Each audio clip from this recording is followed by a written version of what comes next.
I used to run a small YouTube channel where I visited places that people say are cursed.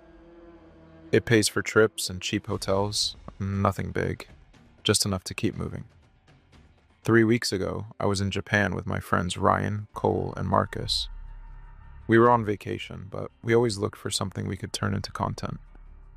Someone suggested the legend of Hanako-san, a spirit that waits in school bathrooms. You knock 3 times and call her name. We found an abandoned elementary school outside the city. Windows cracked, lockers rusted, dust everywhere. Perfect for a thumbnail. We set up cameras and joked about how fake it all sounded. The plan was simple. Go into the girls' bathroom, knock on the 3rd stall, call her name, and wait. If nothing happened, we would edit it with dramatic music and act disappointed. The hallway leading to the bathroom was narrow. Our footsteps echoed too much. Ryan kept checking the audio levels. Cole held a flashlight under his chin, acting stupid for the camera. We pushed open the bathroom door. Tiles were broken, mirrors were dirty but still intact. The 3rd stall door hung slightly open. I stood in front of it while the others aimed their cameras at me. I knocked 3 times. Slow, clear. Hanako-san, are you there? Nothing answered. We waited. Marcus counted to 10 with his fingers. No movement, no sound. Just silence and our breathing. They laughed, said we got clickbaited by folklore. We filmed a few more takes for safety, then decided to leave. It was getting dark outside. We packed most of the gear. I told them I wanted extra shots of the hallway and the bathroom for atmosphere. They said they would wait in the courtyard. I stayed behind with my camera and tripod. The building was too quiet once they left. Their voices faded down the corridor. I could hear my own steps too clearly. I went back inside the bathroom for one last wide shot. I adjusted the tripod and checked the frame. The 3rd stall was centered. I knocked again, not for the video this time, just once. I don't know why I did it. For a few seconds, nothing happened. The air didn't change, the lights didn't flicker. It was just still. Then the 3rd stall door slammed shut. It wasn't a soft movement. It hit the frame hard enough to shake dust from the ceiling. I jumped back and almost dropped the camera. I stood there staring at it. My mouth was dry. I told myself it was loose hinges. Wind. Old buildings do that. I stepped closer to show the door on camera. My hands were shaking, but I tried to keep the shot steady. That's when I saw it. Under the stall door, 2 small feet appeared. Bare. Pale. Standing flat on the tile. They weren't there before. I had filmed that exact angle minutes earlier. There had been nothing. I backed away slowly.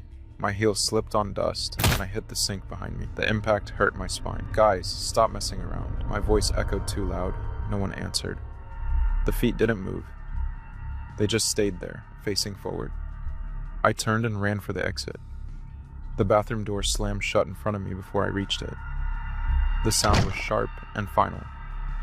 I grabbed the handle and pulled. It didn't budge. Ryan, open the door. I hit it with my shoulder. Pain shot through my arm. The door didn't even shake. Behind me, I heard the stall latch click open. I didn't turn around at first. I kept pulling at the handle, twisting it hard enough to hurt my wrist. There was a slow sound behind me, bare feet touching tile. One step, then another. I forced myself to look. The stall door was open now. A small girl stood inside. Short black hair, red skirt, white shirt stained near the collar. She stepped out into the bathroom. Her face was calm. She didn't blink. She walked toward me at a steady pace. I tried to move sideways. My legs didn't respond. It wasn't fear freezing me. I've been scared before. This was different. My muscles felt locked, like someone was holding every joint in place. She stopped a few feet away, close enough for me to see her eyes clearly. Why did you call me? Her voice was soft but flat. No anger, no sadness. I tried to answer. My jaw trembled, but no words came out. She tilted her head slightly. Don't you want to play anymore? I could feel tears running down my face. I wasn't trying to cry. It just happened. She smiled. That's fine. I'll play anyway. She stepped closer until her face was inches from mine. I could see the small cracks on her lips. Her hand shot up and grabbed my cheeks. Her fingers were cold and strong. Too strong for a child. I tried to pull back, but my body still refused to move. She opened her mouth. Black liquid poured out. It wasn't a small amount. It came out thick and heavy, covering my nose, my eyes, my mouth. It tasted bitter and metallic. I screamed, but it filled my throat. I coughed and choked. It went into my nose and burned. She didn't stop. She kept holding my face, emptying more into me. I couldn't breathe. My chest spasmed. My vision blurred completely. Everything went dark. I woke up on the bathroom floor with my back against the cold tiles. My throat burned and my chest hurt from coughing. Ryan was shaking my shoulders while Marcus kept repeating my name. Cole had the camera pointed at my face, but his hands were trembling so much that the frame kept drifting. They said they found me in the hallway on my knees, crying and choking. According to them, I suddenly ran back into the bathroom alone and slammed the door. When they forced it open, I was on the ground, clawing at my own face like I was trying to scrape something off. I pushed them away and crawled toward the sink. I could still taste it. Thick, bitter. I leaned over the porcelain and forced myself to vomit. Before anything came out, there was a long second where nothing happened. My body tensed. My stomach tightened hard enough to make me gasp. I felt something rise slowly through my throat, heavy and wrong. What spilled into the sink was black. It clung to the surface and didn't mix with the water when I turned the faucet on. It moved slowly down the drain, leaving streaks behind. No one spoke. Ryan stepped back first. Marcus covered his mouth. Cole lowered the camera without saying anything. They checked every stall again. Empty, dry, no footprints, no signs of anyone else. The third stall door swung loosely like it had earlier. Normal. Too normal. We left the school without packing properly. We didn't film an outro. Nobody suggested going back inside. Back home, I thought distance would fix it. It didn't. Every night, I woke up facing my bathroom door. I wasn't choosing to. My body just turned that way. I couldn't move when it happened, not even to blink. I didn't see her standing there. I never saw her again. But I knew she was on the other side of that door, waiting for me to knock. My health started failing. I lost weight fast. I couldn't keep food down. Sometimes I would cough and black liquid would come out. Not a lot, just enough to remind me. Doctors ran tests. They found nothing. They suggested stress. Ryan stopped answering my calls. Marcus deleted the footage from that day. Cole said the camera glitched during the important parts. I'm alone now. Everyone left me. All my days are just the same. I just wait for her to come play with me. If I'm lucky, one of these days, she will get bored and just end me.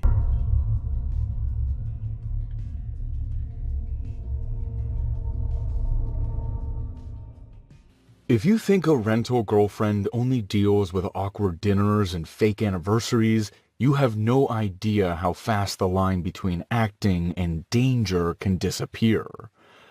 I have worked in Tokyo for 4 years in a company that rents companionship to men who feel alone, and most of the time it felt controlled, structured, and safe. There were rules, clear time limits, and strict boundaries that protected both sides. Most of my clients were local men who wanted someone to talk to, someone to sit across from them at dinner and pretend that there was something real for a few hours. I knew how to smile at the right time, how to listen without encouraging attachment, and how to leave without confusion. It was emotional labor, but it paid well and allowed me to live comfortably on my own. I never shared my address, never mixed private life with work, and never allowed clients to follow me home. Contrary to what everyone thinks, it's a job I really enjoyed. Most of the clients were very nice, just lonely men who wanted to share their time. I enjoyed the dates and the pay was very good, but after what happened a year ago, I no longer enjoy it as I used to. It's just a job I do mechanically for the money. It all started when I was hired by a tourist from Europe. He was confident and loud in a way that stood out immediately. During our first booking, he touched my lower back too often and asked questions that leaned too personal, but nothing crossed a line that I could officially report. I kept redirecting the conversation and he kept smiling as if he enjoyed testing how far he could go. He booked me again, then again a third time. On that third date, he leaned forward and said he wanted to extend the experience into something more real, not physically, but emotionally. He wanted me to act like a girlfriend, but not in a conventional way. He asked for jealousy, public arguments, and tears because he wanted to feel like I truly cared. I want it messy and believable. I want you to fight for me like I matter. It was unusual, but technically allowed, since some clients requested dramatic scenarios. I agreed carefully, believing I could manage it as performance. But he was not performing. During the next meeting, he suggested we stage an argument in a cafe, and although I felt uneasy, I convinced myself it was still within the service. We sat across from each other, and without warning, he accused me of flirting with another man behind him. His voice rose sharply and people nearby began to stare. "Why are you smiling at him? Lower your voice, please. Don't tell me how to react." His tone carried real anger. When he grabbed my wrist under the table, his grip was firm enough to hurt, and I had to pull free while keeping my expression steady to avoid making the situation worse. He stared at me with open frustration and said I was not acting correctly. I reported him after that meeting, and the company issued a warning. He responded with an apology and tried to book me again, but I refused. I believed ending contact would solve it. 2 days later, I saw him standing near my train station waiting for me.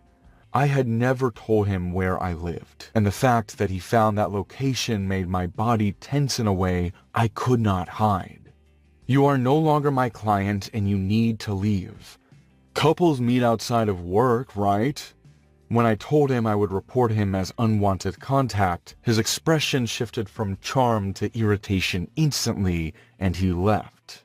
A week passed and I tried to return to normal work routines.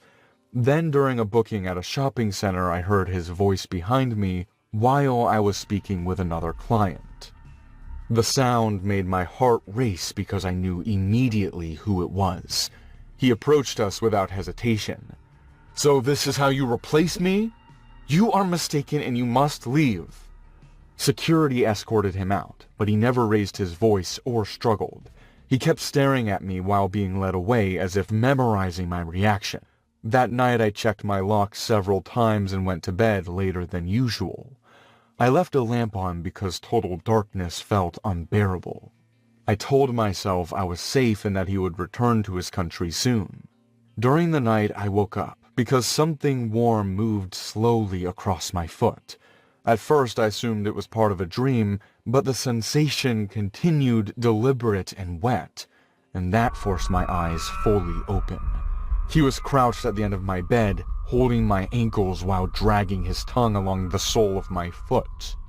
I screamed immediately and the sound echoed in the small room. "I like your skin.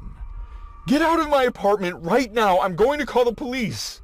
"My vacation here ends soon and I wanted to say goodbye." I kicked his face hard with my free foot, and his head snapped slightly to the side, but he didn't attack me. He stood up calmly, wiped his mouth, and walked toward the door as if leaving after a normal visit. I followed him into the hallway shouting for help, but he was already descending the stairs without rushing. I called the police right away, and they searched my apartment for signs of forced entry, but nothing was broken. That detail made the situation feel worse because it meant he had planned carefully and likely observed my routines long before that night. When they contacted his hotel, they confirmed he had already checked out. For several days, I stopped working because stepping outside felt unsafe. 3 nights later, I received an email from an unknown address with the subject line, "One more scene." When I opened it, there was a single sentence telling me I had forgotten to act scared. Attached was a photo of me asleep in my bed taken from inside my room. That image confirmed he had been there longer than I realized. I contacted the police again and they traced the email to airport Wi-Fi used shortly before an international departure. Soon after, my phone rang from an international number. "You were supposed to love me." After blocking the number, I sat on the floor trying to steady my breathing. Authorities later confirmed he had returned to Europe and there were no further legal steps available without continued contact. Over the next month, there were no more calls or emails, and although that silence suggested he had moved on, I could not relax fully. I transferred to another branch of the company, changed my phone number, and moved to a different apartment in another district. Before leaving my old place, I checked every corner and closet carefully, even though I knew he was gone. The police informed me there were no new incidents connected to him, and officially the case was considered inactive. The conflict ended because he left the country, not because he understood boundaries or accepted responsibility. Distance became the only barrier between us. I still work as a rental girlfriend, but I use a different name and keep stricter limits than before. I never allow clients to follow me beyond agreed locations, and I pay close attention to any request that shifts from fantasy into control. Most clients remain respectful, and I remind myself that not everyone confuses performance with ownership, even though I sleep with a light on and keep my phone within reach at night.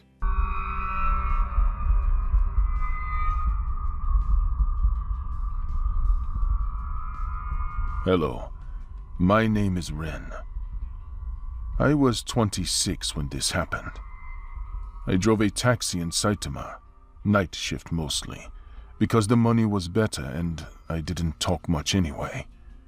The car smelled like cheap lemon cleaner and old fabric. I kept it clean enough so no one complained. I wasn't the kind of driver who bowed every 5 seconds. I greeted people, sure, but I talked normal, casual. If someone joked, I joked back. If someone was quiet, I stayed quiet. I didn't act like a servant. Some passengers liked that. Some didn't. That night was slow. A few short rides, office workers, a drunk couple arguing softly in the back seat. Nothing special. Around 11:40 p.m., I stopped near a dim bus stop with flickering light. One man stood there alone. He looked about 50. Clean coat, nicely combed hair, straight posture. He opened the back door carefully and sat down without slamming it. He gave me an address in a firm tone.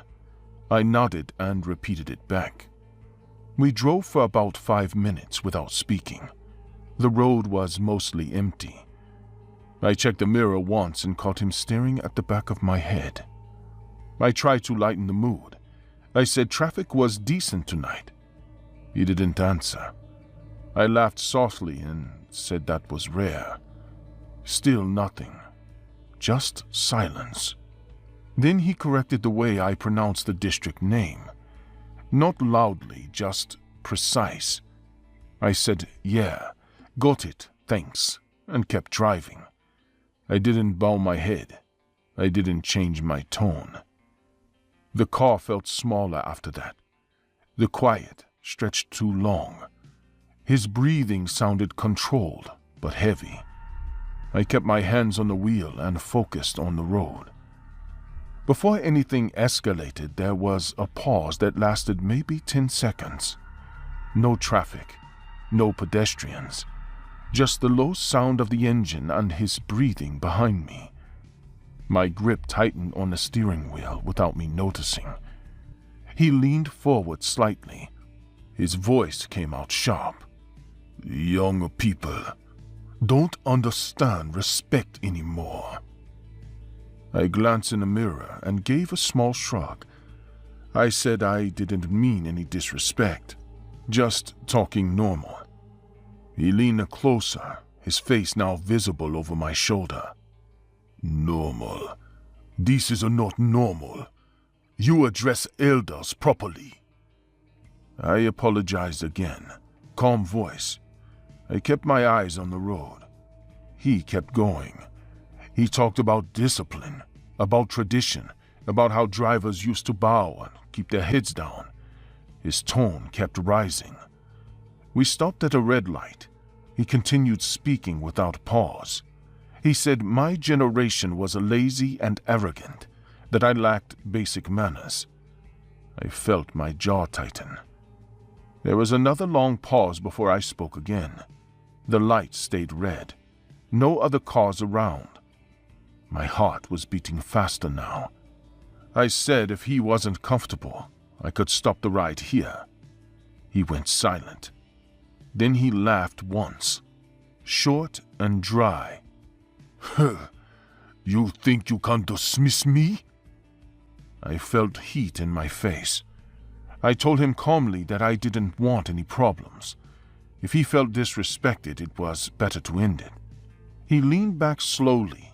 The light turned green. I drove to the side of the road and stopped. I turned slightly in my seat. I told him he could get another taxi. He opened the door slowly. He stepped out. He closed the door with control. He stood outside the window, staring at me. There was a second when nothing moved. My engine was still on. My hands were on the wheel. He stood next to the driver's window. His face looked calm again. I reached to shift the car into drive. Then his arm shot through the open window. His hand locked around my throat. It wasn't hesitation. It was sloppy. His grip was tight and precise. His thumb pressed under my jaw. His fingers dug into the side of my neck. He pulled with sudden force. The seatbelt cut into my chest as my body jerked sideways. I tried to grab his wrist, but he yanked harder. The door flew open. My body hit the edge of the seat, then the pavement. The back of my head struck the ground.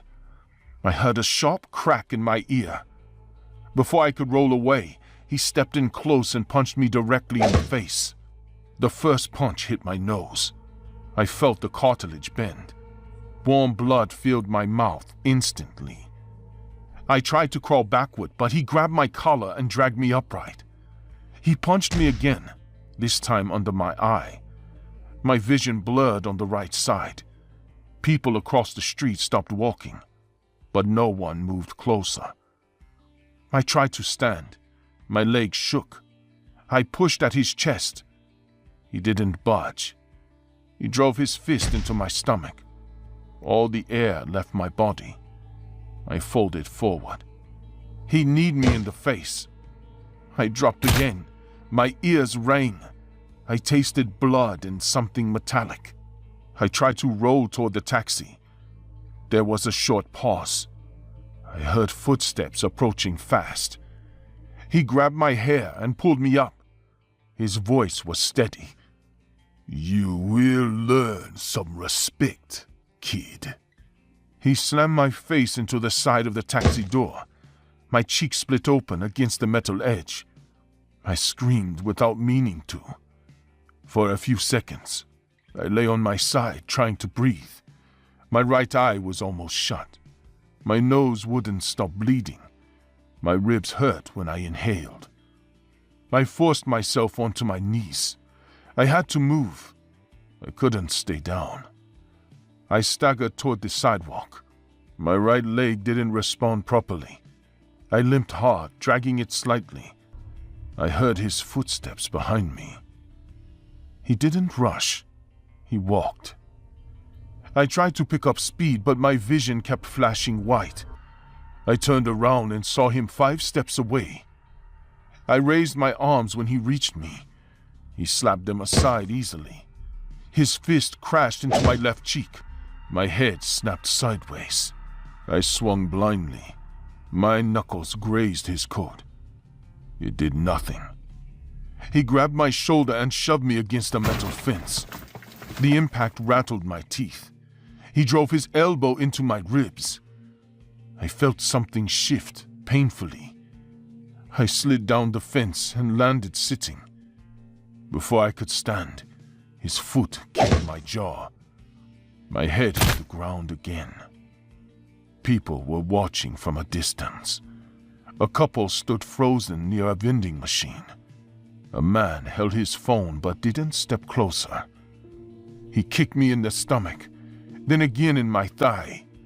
Each hit was precise, controlled, not wild. He wasn't yelling anymore. I tried to cover my head. He pulled my arms away and kicked my side. I heard myself making weak sounds.